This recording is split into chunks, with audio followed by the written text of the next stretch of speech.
এই মুহূর্তে দাঁড়িয়ে রয়েছি ব্যারাকপুরের গান্ধীঘাটে। 1948 সালে গান্ধীজির প্রয়াণের পর তার চিতাভস্মের কিছু অংশ এই জায়গা থেকেই হুগলি নদীতে বিসর্জন করা হয়। তার স্মৃতির উদ্দেশ্যে বা তাকে সম্মান জানানোর জন্য এই স্মৃতিসৌধটি নির্মাণ করা হয়। 1949 সালের 15ই জানুয়ারি ভারতের প্রথম প্রধানমন্ত্রী পণ্ডিত জওহরলাল নেহরু আনুষ্ঠানিকভাবে এই ঘাটের স্মৃতিসৌধটি উদ্বোধন করেন।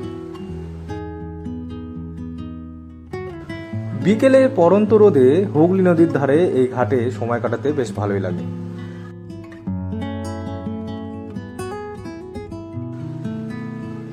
বাই ট্রেনে শিয়ালদার উত্তর শাখায় নৈহাটিগামী যে কোনো ট্রেনেই আপনারা খুব সহজেই ব্যারাকপুর রেলওয়ে স্টেশনে পৌঁছে সেখান থেকে বেরিয়ে টোটো মারফত গুগল ম্যাপের সাহায্যে এই জায়গাতে অনায়াসে পৌঁছে যেতে পারবেন।